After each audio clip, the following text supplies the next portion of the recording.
रात के अंधेरे में एक सुनसान सड़क से गाड़ी जा रही थी जिसमें हरी और टुन्नू बैठे हुए थे। तभी भूतिया चिड़िया की आत्मा उस गाड़ी के आगे खड़ी हो जाती है। तभी टुन्नू से देखकर जोर से ब्रेक लगाता है। जैसे ही वो बाहर आकर देखता है तो वहाँ कोई भी नहीं होता।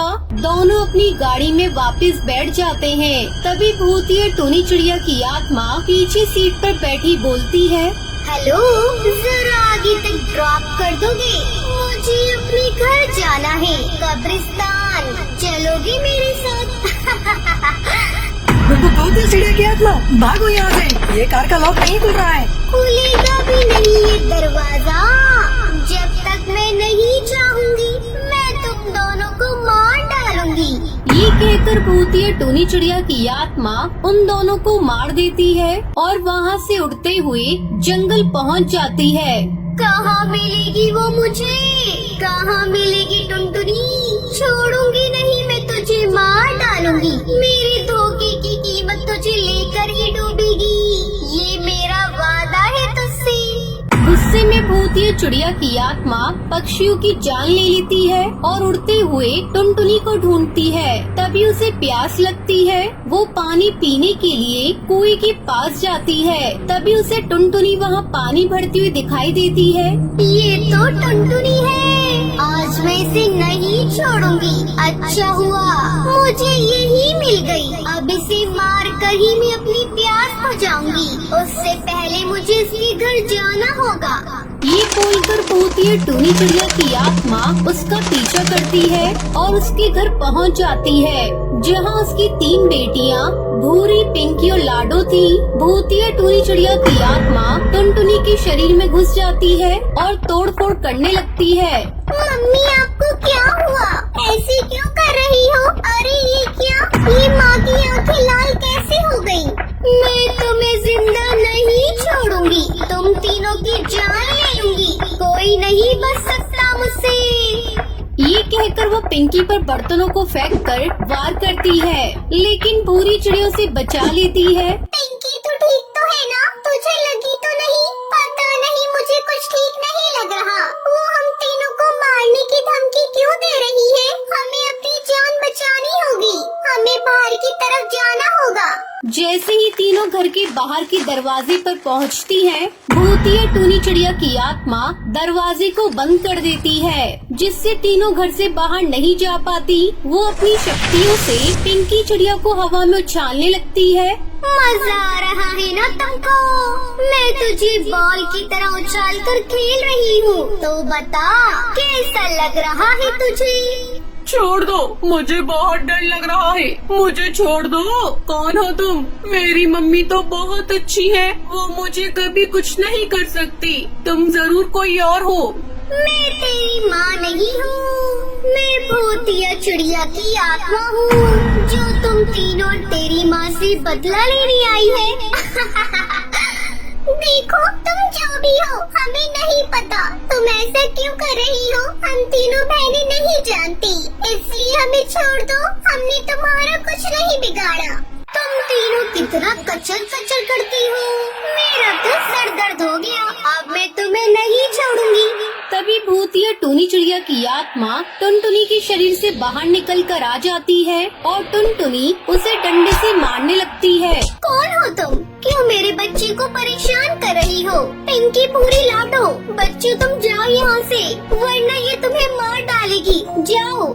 इतने में भूतिया टोनी चिड़िया की आत्मा टुनटुनी को बेरहमी के साथ उसके बच्चों की आंखों के सामने मार डालती है और उसके खून से अपनी प्यास बुझाती है, जिसके बाद उसके बच्चे बहुत रोते हैं। इतने में तीनों बच्चों का पिता बंटी आ जाता है और अपनी बीवी और भूतिया चिड़िया की आत्मा को देखकर हैरान हो जाता है।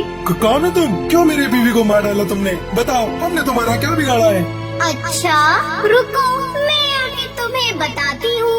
ये कहकर भूतिया टोनी चिड़िया की आत्मा पिंकी और लाडो चिड़िया को मार डालती है। ये सब देखकर भूरी चिड़िया वहाँ से भाग जाती है।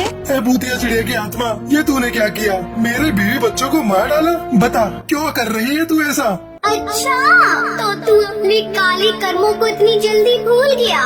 मैं तुझे याद दिलाती हूँ। याद कर वो काली रात, याद कर तुमसे 4 साल पहले शादी की थी, फिर धोखे से मुझे और मेरी बच्ची को सड़क पर यूं ही छोड़ दिया। फिर एक दिन मैंने तुझे तेरी दूसरी बीवी और बच्चों के साथ देखा, मेरा दिल तभी टूट गया। फिर भी मैंने तुझे रास्ते में बहुत आवाज लगाई, लेकिन तुमने एक न सुनी। तभी एक ट्रक से मेरा और मेरी बच्ची का एक्सीडेंट हो गया और हमारी वही मौत हो गई। तभी से मेरी आत्मा तुझे और तेरी बीवी बच्चों को मारने के लिए तड़पती रही। आज मेरा बदला पूरा हो जाएगा तुझे मारकर। भूतिया टूनी चिड़िया की आत्मा बंटी का गला दबाकर मार ही रही थी कि तभी भूरी चिड़िया बाबा को लेकर वहाँ पहुँच जाती है। रुक जा भूतिया टूनी चिड़िया की आत्मा, तूने बहुत पक्षियों को मार दिया। बंटी ने तेरे साथ गलत किया है, लेकिन उसके बच्चे और बीवी ने तेरा क्या बिगाड़ा था? वो तो मासूम थे, तुझे उन्हें नहीं मारना चाहिए था। अब तेरी यहाँ से जाने की बारी आ गई है। ये कहकर बाबा भूतिया टूनी चिड़िया की आत्मा के ऊपर गंगा जल छिड़क देता है, जिससे जलकर वो राख हो जाती है। टुनटुनियो गोलू चिड़ा दोनों अनाथ बच्चे थे। उनकी माँ मर चुकी थी, लेकिन फिर भी वो भूतिया चिड़िया की आत्मा के रूप में अपने बच्चों का ख्याल रखती थी।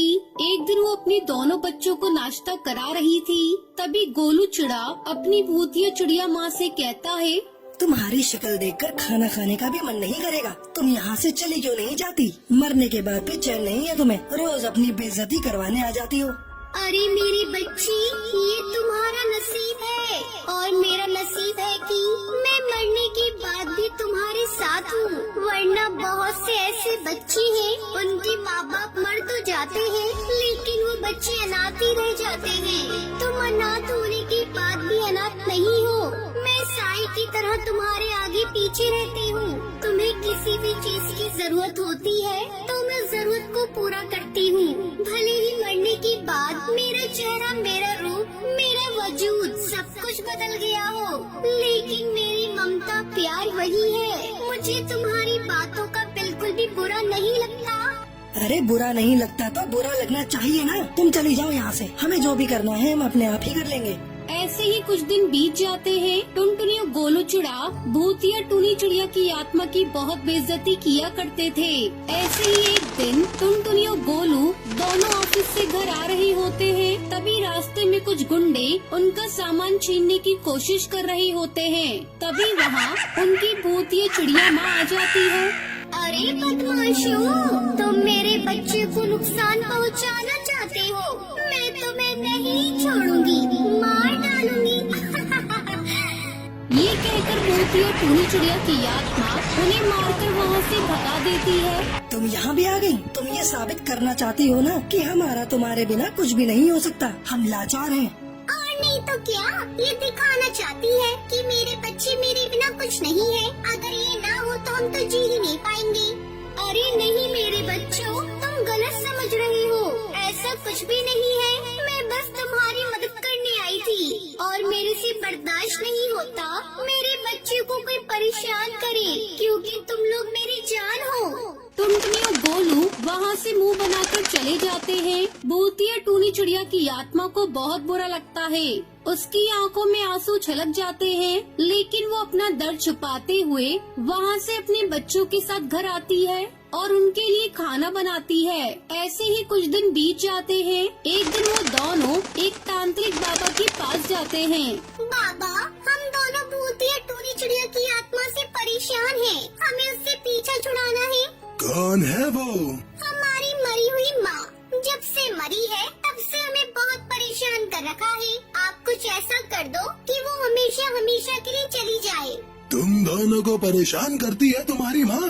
हमेशा हम दोनों के आगे पीछे एक साई की तरह घूमती रहती है। खाना बनाना, हमारे कपड़े साफ करना, मतलब जैसे वे जिंदा थी वैसे ही मरने के बाद उनका व्यवहार में कोई बदलाव नहीं आया है। बच्चों, ये तुम्हारा नसीब है कि माँ के मरने के बाद भी तुम्हें उनका प्यार मिल रहा है। हमें नहीं चाहिए कोई प्यार, हमें आजादी चाहिए। आप बस इनको हमसे दूर कर दो। सोच लो, अगर मैंने एक बार तुम्हारी माँ को दूर कर दिया तो वह कभी तुम्हारे पास वापस नहीं आ पाएगी। मौका है, सोच लो। सोच लिया, जो आपको करना है करो। बाबा अपनी तंत्र शक्ति से टुनटुनी और गोलू की माँ भूतिया टूनी चिड़िया की आत्मा को अपने वश में कर लेता है और उसे एक बोतल में बंद कर देता है। ऐसे ही कुछ दिन बीत जाते हैं और अब माँ के न होने पर टुनटुनी गोलू को अपनी माँ की कमी महसूस होती है। ऐसे ही एक दिन दोनों हार मानकर बाबा के पास जाते हैं और बाबा से माफी मांगते हैं। बाबा, मुझसे बहुत बड़ी भूल हो गई। आप फिर से मेरी माँ को मेरे पास वापस भेज दो। माँ के जाने के बाद ही हमें महसूस हुआ कि माँ की कमी क्या होती है। मैंने तुमसे कहा था ना कि सोच लेना एक बार, क्योंकि एक बार मैंने तुम्हारी माँ को अपने वश में कर लिया तो मैं कभी तुम्हारी माँ को वापस नहीं ला पाऊंगा। और ये तो तुम्हारा नसीब था कि तुमको तुम्हारी माँ का प्यार मिल रहा था, और अब ये तुम्हारी बदनसीबी है कि तुम्हें तुम्हारी माँ कभी नहीं मिलेगी। टुनटुनी चिड़िया और गोलू चिड़ा को अपनी गलती का एहसास हो जाता है और वो रोते हुए वहाँ से चले जाते हैं।